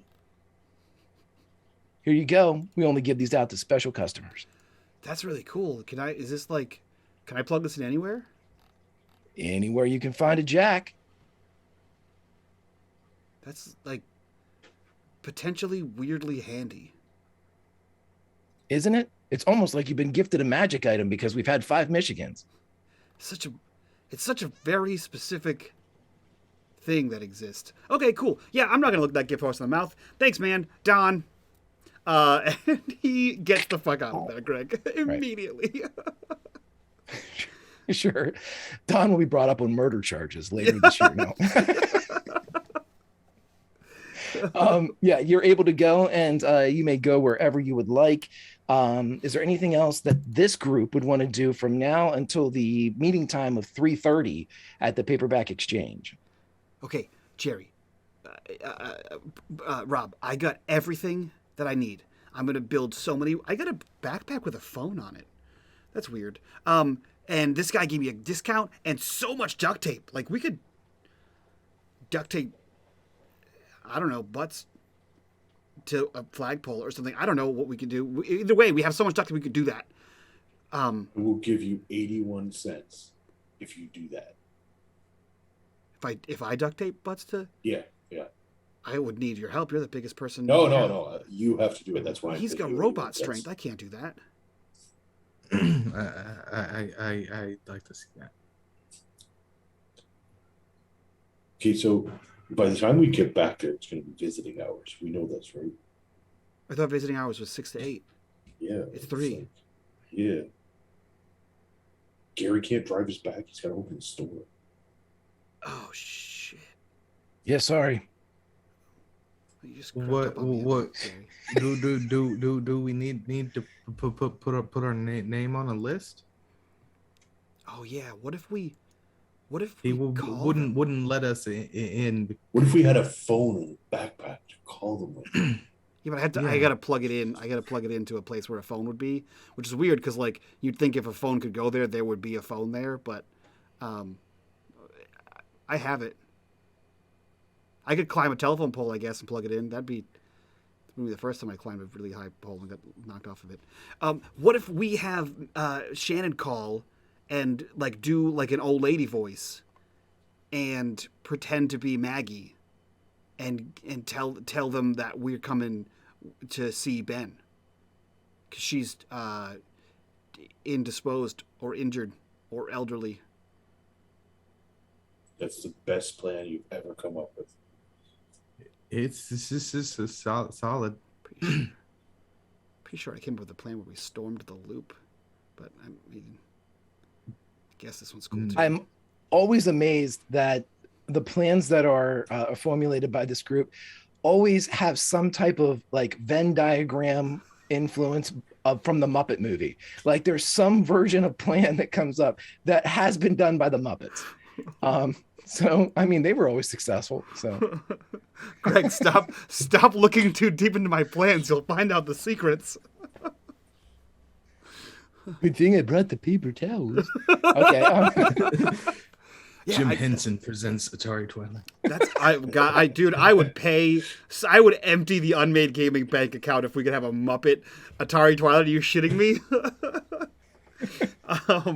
Okay, cool. So that's the plan. We get Shannon back there, do an old lady voice, call in a thing. We can all go there with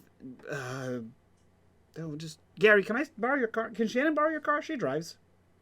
No. Okay, Gary. It's not gonna stop us. Look at him. Yeah, it's fun. He'll do work. Okay. Do you need anything else at the mall? No. Okay. I think I have like If you $3 left. I can get Orange Julius. You guys want an orange? You split an Orange Julius? Do they have a great American cookie? They have Aunt Annie's pretzels. Yeah. Really want a slice of cookie cake. Well, I only have $3, Rob. So it's Orange Julius or Aunt Annie's damn it, pretzels. Rob! If you want a cookie cake, there's a cookie cake available. It's like a knockoff. It's like a cookie. It's like a cookie puss or something like that. It's Whatever a you cookie want. puss.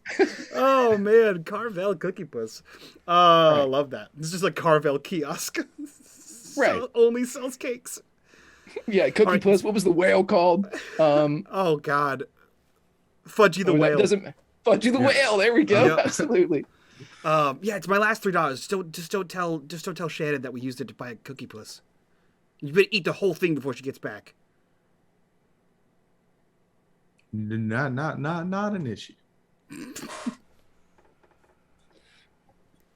Okay, so you all are able montage of cookies.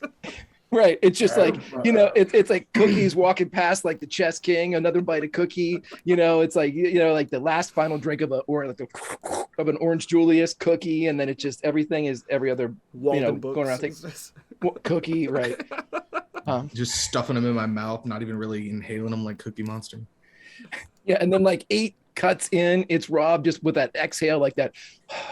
And then it cuts back, and then you just see him like revamp with cookie. Okay, it doesn't matter. The kid from Matilda after he eats the cake.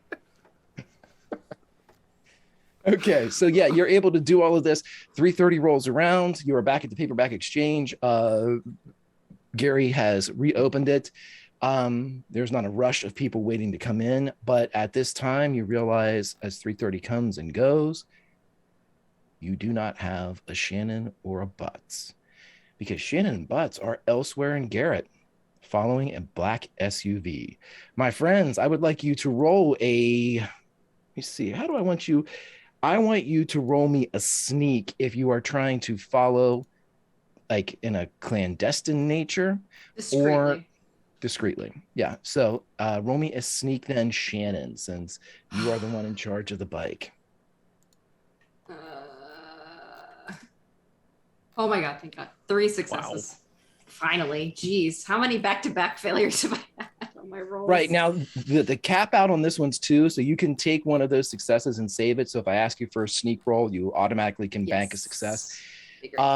With the 2 maxed out, though, this is like if at any point the driver of the SUV would kind of check mirrors, which she is doing quite a bit, you are able to stay in the blind spot of this SUV, either by going in like behind parked cars in certain areas, creeping around where only motorcycles can really go.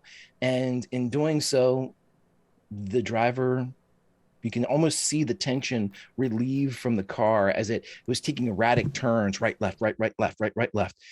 But then it eventually slows down and you see it pull behind the Garrett Fire Department.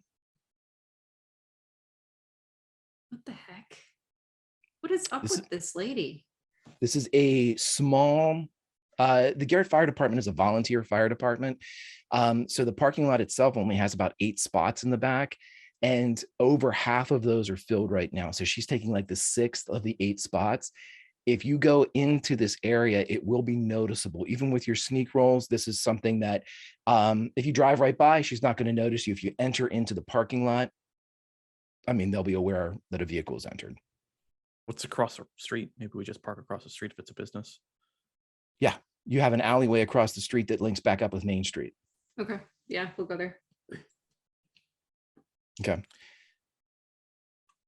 Are you trying to watch the vehicle, or are you to see if the kid comes out? Yeah. Roll me an investigate then. As you are able, with those sneaks, you get into position before anything happens with the vehicle. 0 from Butts. Come on. God damn. Look at all the dice I have. That's crazy. It's 7 dice with a 0. Yeah.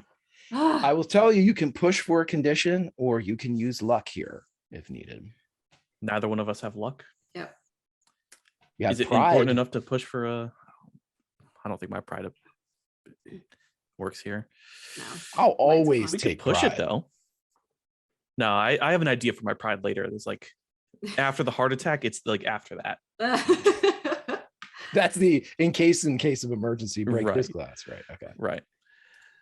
I will let you Okay. know that this condition will just be exhausted.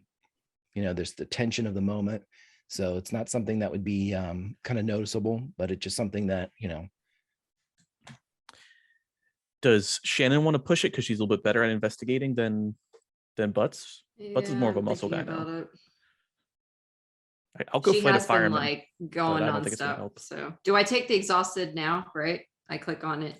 go ahead. Oh, No, I don't even know if it's gonna work. I clicked on it. We'll see what happens real quick. Nah. Yeah, but it did work with the condition. Zero Okay, yeah. success. I would like you roll me another D6 then, because you get the condition after you take the roll. So Oh. you don't have to, No. Damn. So it's just exhausted. By the time you guys get set, you see one of the kind of the regular trucks, the fire trucks pulls in and kind of obscures your vision. And by the time it kind of pulls away, there's some discussion you hear among the volunteer firemen. And as it pulls away, you see the door closing on the back of the fire department, and the vehicle that you were observing looks empty.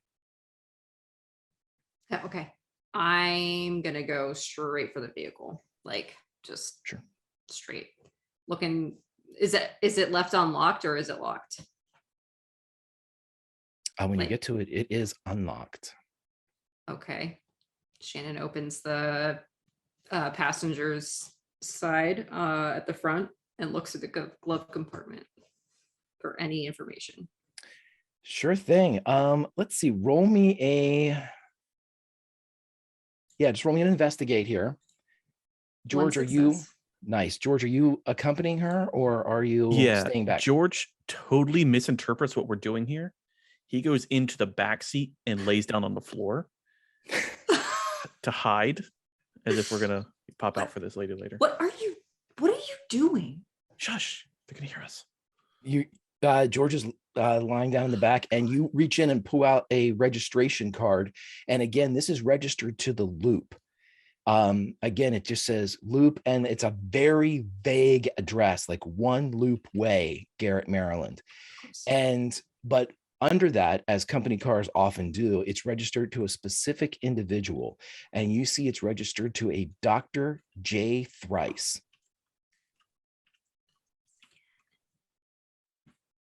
Okay. There is also a gun in the glove compartment. What kind of a gun? Is it like a It's a military issue 45, like a pistol. Yeah, no, I'm thinking. Oh boy. But there's a gun in Take it. the car. What? Take it. No. Someone's coming towards you. Get in. Get in. Get in. Take the gun and get in. Give me the gun. No, she like turns Give me the gun. around. I'm not giving you the gun. Stop it. Yes, they're gonna use it if we don't take it. No, she closes the glove compartment and leans on the car as she very casually closes the side door. And Give me the gun. What are you takes doing? out a cigarette. Oh, hi. What? Were you in my car?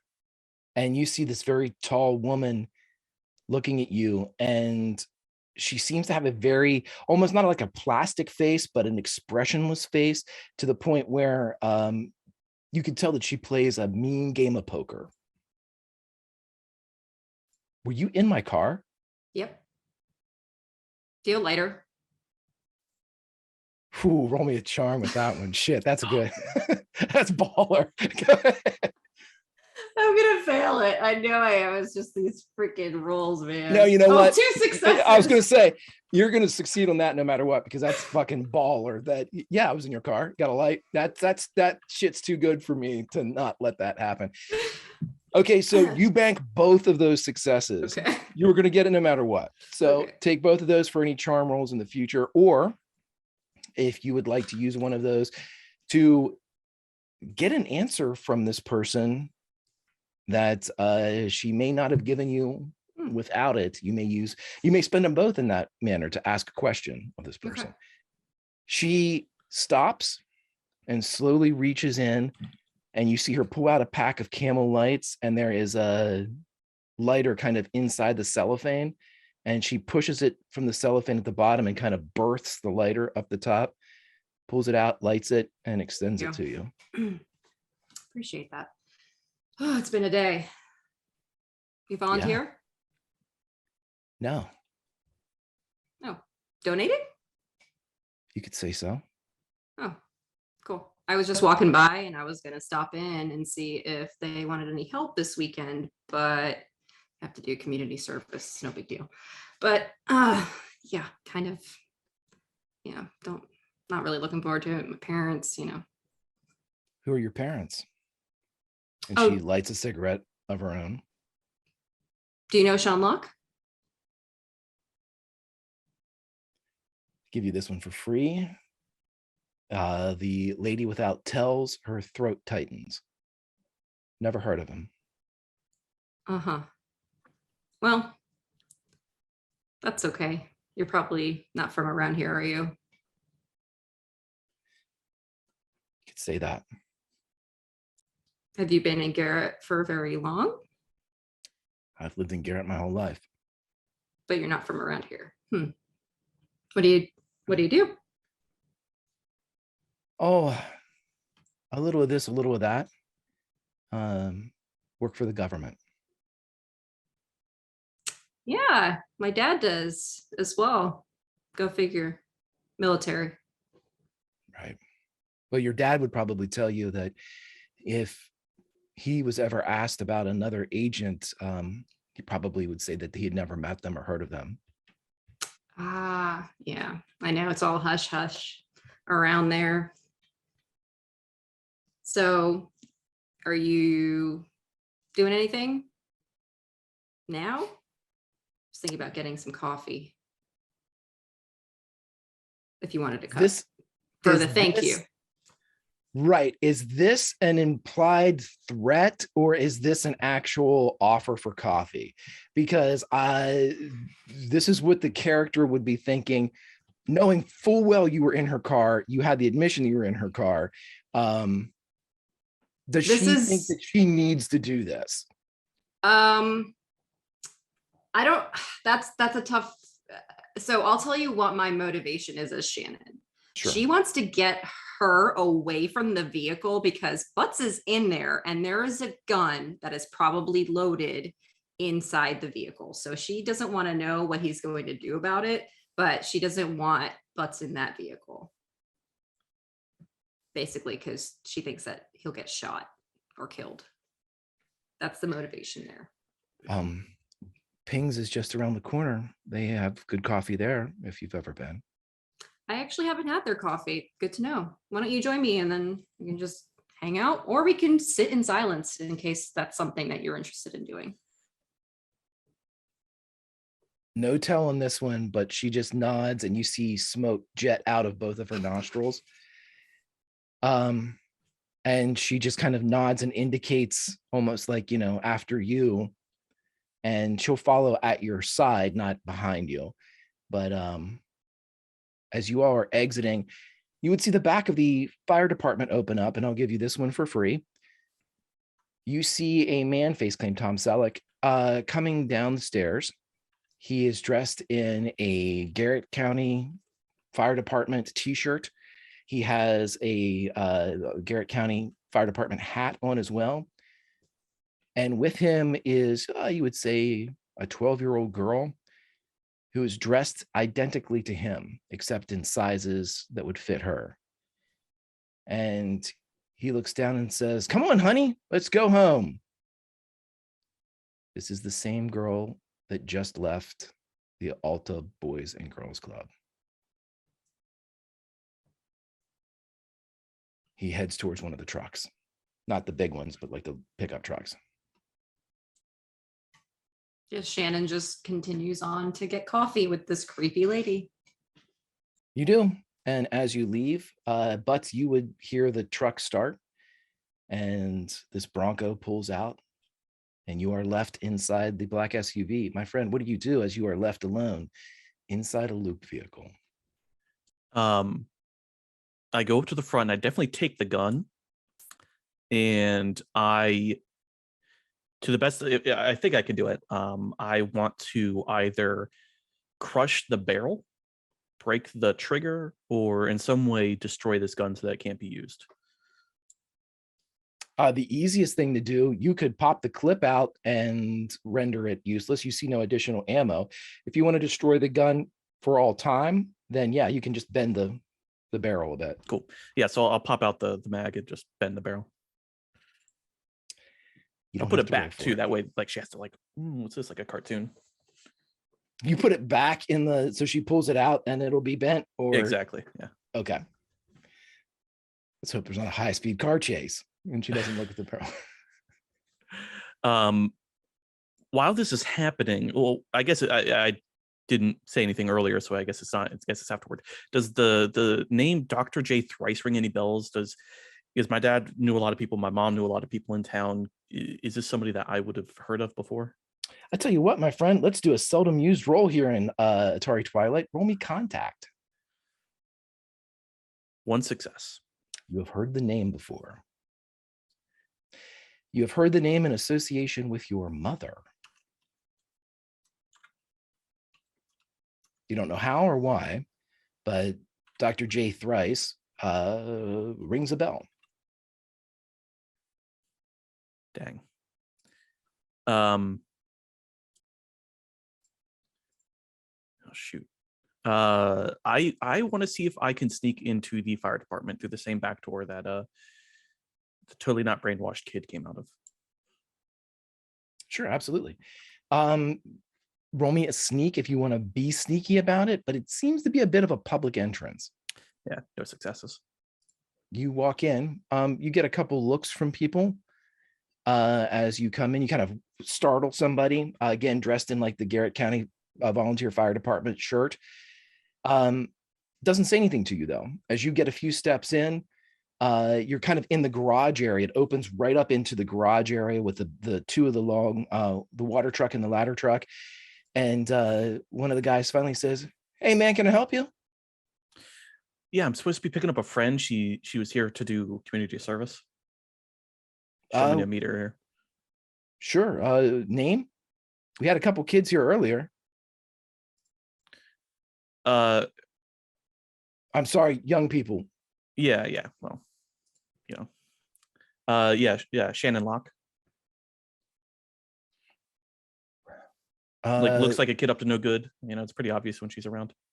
I don't. And he turns around and he asks a couple of the guys and comes back. Nobody knows Shannon Locke. Sorry, there's no one's left. They all left, so you missed them. Can I at least use the bathroom before I head out? Yeah, sure. Right there. And he points to kind of an area that's offset. It's part shower, part bathroom. It's like a gym bathroom. It's more locker room. Okay. The guys spend a lot of time here. They don't seem to give a shit at all that you are here. Okay. Yeah, so I'll like go to the bathroom area, and then if nobody's really looking, I'll try to look around and go to the back of the actual fire hall and see what's happening. I tell you what, roll me and investigate when you're in the bathroom area. 1 success. Inside the waste receptacle, maybe it's because you just recently threw a crystal in one at a McDonald's that doesn't exist in this garret. As you look in, you see an outfit that matches the description of what the people or the students that go to the Alta Boys and Girls Club would be wearing. It's crumpled up and thrown in the trash can. Okay, I'll definitely like try to like oh shit, I don't have a backpack, do I? I'll just take it. I'll just hold it, and if I have to, I'll like slip it under my shirt around the back of my jean jacket. That way, if there's a bulge, it's a little bit less obvious. No one pays a bit of attention to you. Awesome. These guys are all working. George is not used to that, you know. He's so popular. Right. I mean, these guys are, as soon as they see you, you know, they give you like but they go back to their conversations and They think nothing of it. The volunteer fire department is a frequent spot for people to come and go. So it's not a military facility by any stretch of the imagination. Sure. Is there like an actual back, or is it just like an open bay where they keep the engines? And it's an open bay. It looks like there's a top floor. Now it seems to be a little bit more restricted to get up there. You can only assume it's probably like a residential area, like a kitchen where the guys have beds so they can sleep there during their shifts, which are usually like 2 day or day on, a day off, that type of thing. Yeah, but it just rows of lockers, rows of open lockers that have full kind of firefighter kits in them with the boots and pants already set up to be stepped into. The smell of soap. They're always washing the engines and shit. Yeah. Is there a pair of wire cutters just sitting around? Like maybe it's on a tool rack on the wall. I tell you what, if you can roll me what do I want? I want a tinker from you. You roll me a tinker. And I'll let you know if you can identify a pair. One success. There's a pair right there on your way out. I just, as if I own the place, I just pick them up without looking anything, and I just kind of walk with them on my shoulder. And if anybody talks to me, I ignore them and I just keep walking. Nobody says anything, and if they did, there's no malice thrown your way. Those cutters will never be missed. Okay, from here, I totally didn't even I guess maybe it wasn't a soundproof car, unless you tell me otherwise. So I know that they're going to pings. Mm-hmm. So I might go back to the bike, and if I can still see pings from the bike or the alleyway at least, then I'll scout out there until I see Shannon again. Yep, and the whole front of Pings is glass, so you could see that the two of them are sitting in at the bar in there, presumably having cups of coffee. But before we do that, we cut back to the paperback exchange. Friends, it is past 3:30 now. Do you do anything? You have not had an arrival of a Shannon nor a Butts.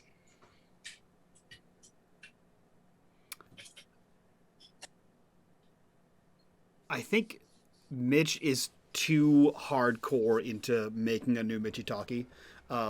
And whatever he can make out of all the stuff he just bought, all the stuff he just scraped off the whole countertop, that he has completely lost track of time. He's probably like sprawled out on the middle of the floor because Gary's not going to say shit. And he's just like soldering. The room smells like burnt plastic. It's a bad time for anyone that wants to come in. But he's too deep. Okay. I will tell you this. Let's say that I want to empathize from both Jerry and Rob.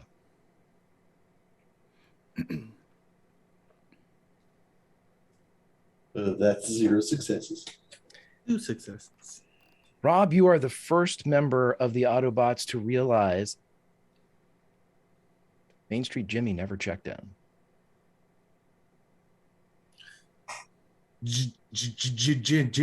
Jimmy. What?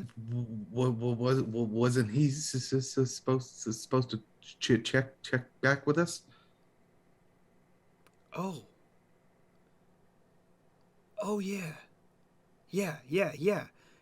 Oh, what do we call him? Jimmy, Main Street, Main for short. That's good. Take all day if you do it. Jimmy, this is shit. He's not gonna know our call signs. Jimmy, are you copy? Jimmy. No answer. Jimmy, you got to press the button on the side, and then talk into the bottom part. I'm just say over. Over. Thanks, I forgot. Probably no answer. No. Jimmy, if it's coming in crackly, just extend the antenna all the way up, and then press the button, and then talk into the bottom part. Over. He knows how to use a walkie-talkie. He was in the war. He figured it out. Okay. Cool. What about Butts and Shannon? And Rob's gonna look up at the clock. They should have been here by now. Well, I'm sure About 4:15. I'm sure Shannon can clearly hear me calling Jimmy right now, so I assume she's about to respond. Technically, Butts can hear because I'm- it's her backpack's at her bike, and he's Yeah. And I have my own bitchy talkie that I actually keep turned on. You know? I'm sure she's about to hear it and respond as to why she's late. Oh, I already forgot our call signs. Jazz. I know I'm Jazz. I'm trying to remember yours. Wheeljack? Wheeljack. Okay. And Wheeljack, this is Jazz. Go for Wheeljack. We took a little detour, a little recon mission. We'll be back at the Eagle's Nest in I don't know when, but we'll be there at some point. Cool. Everything's fine. How are you? You're not that cool, Over. Also, sorry, not Over, actually. We haven't heard from Jimmy. Over. Well,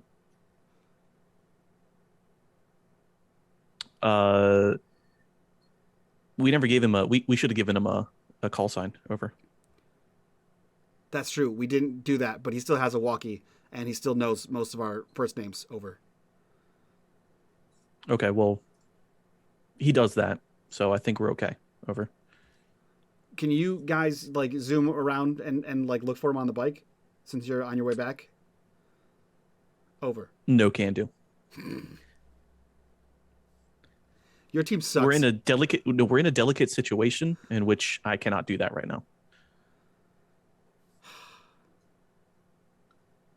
He's not saying over. Hey, Rob, not saying Neither is.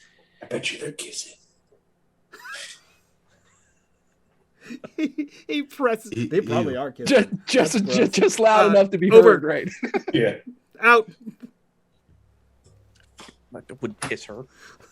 I mean, like the telescopic thing. Oh, they're definitely kissing. Delicate situation. Yeah. Shannon Locke.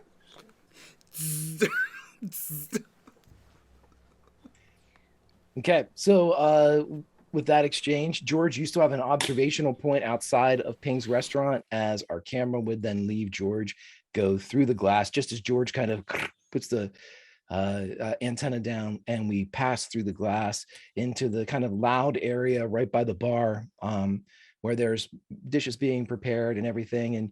And Dr. Thrice is still smoking inside and tapping the ashes into the saucer of the cup. Heard any good stories? She takes a drink.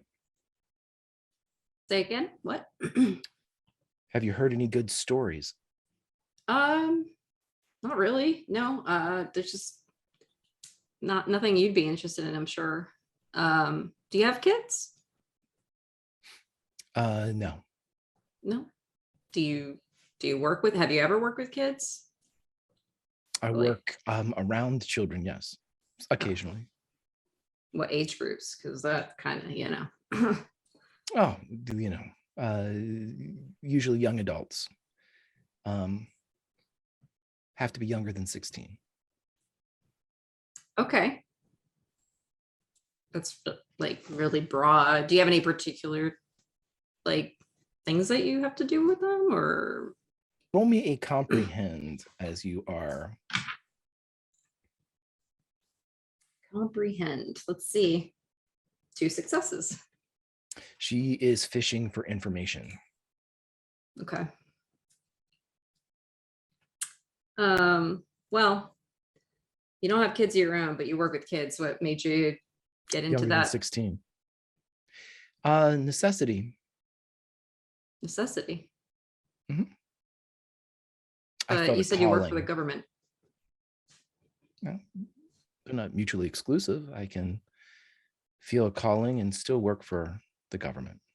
So you enjoy the work you do. Sure.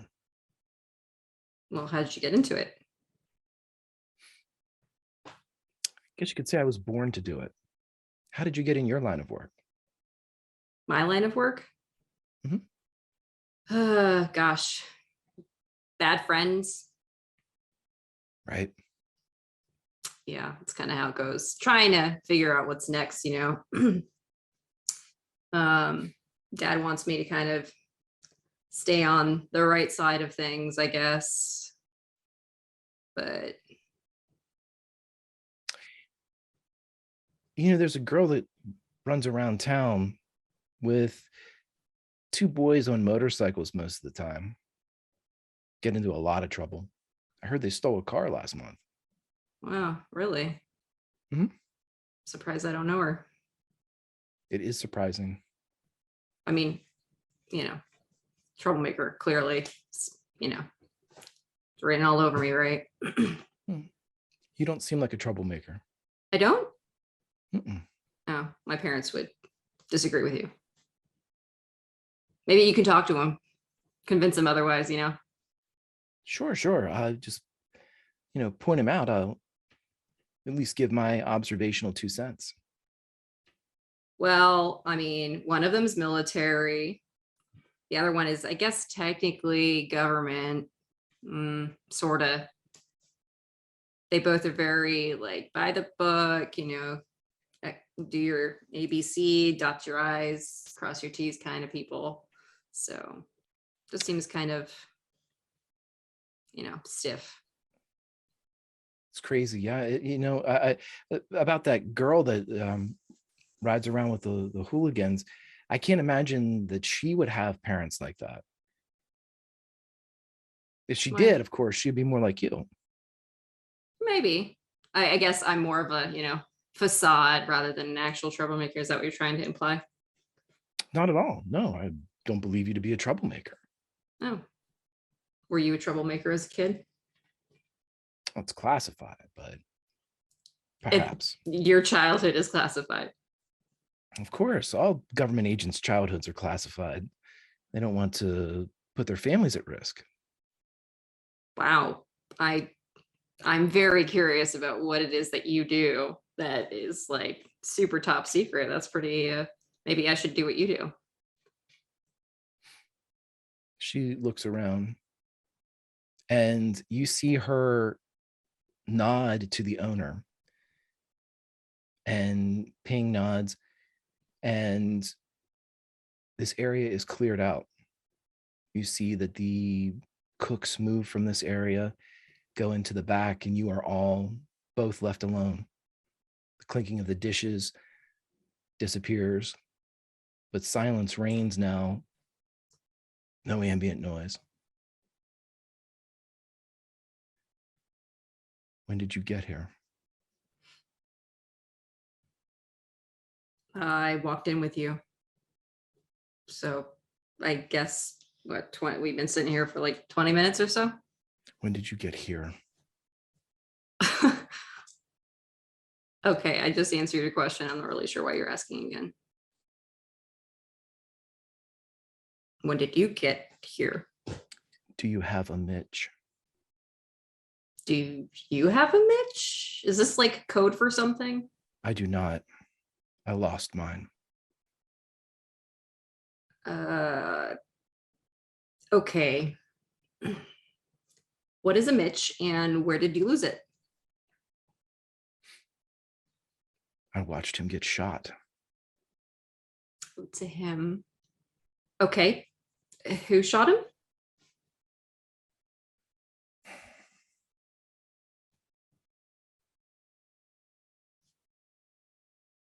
You can roll me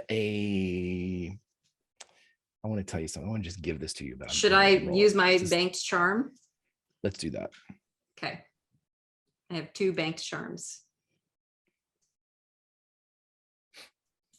This garret is undefended. It's going to fall within the week. I'm trying to get as many children with potential out. If you are looking for Ben McKenzie, he's in the facility and I cannot get to him. Does that ring any bells? Should I roll something here to see if I can trust her? You can roll me an empathize if you're trying to suss her out. Okay. I have no points in empathize, but we'll see how this goes. No. Again, she's got that poker face. Yeah. What do you know about Sean Locke that you didn't tell me before? He's a killer here. Like with Sarge? No. Sarge was an accident. Whose accident? He was trying to help. We were trying to.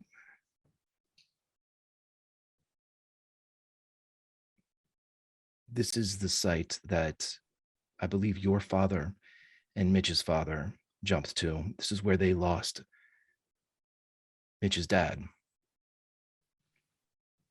Your dad was here. He's gone now. This beast that is left is a crude rendition of your father. You mean the big muscle Hulk man? The killer. That's what we call him. Okay. Do you have a Rob with you? We have many things. Do you have a Rob with you? What is the importance of having one? If you have one, they will see him. And she looks outside at the Amy's and the Aarons. They are coded to him. Oh. Okay. So. Do you have a Rob? Yes, we have a Rob. Get him out of Garrett. How far out of Garrett? As far as you can get him. Well, we need Ben first. Do you have a Mitch? Yes, we have a Mitch. Then you are the last. Let's cut to the paperback exchange. No, Greg, let's But that's not. not. Let's go back. Go back to that. Rewind. As the soldering is taking place, and as the So sweaty. everyone's kind of waiting and for the next step, the next phase, and as 5 o'clock rolls around and the sun dips beneath the first line of trees, it's still up, it's still bright, but the sun's down. As soon as the sun dips beneath the skyline, every Amy on the street and every Aaron on the street stop. They freeze in mid-step. They freeze in positions that if a human would do so, they would topple.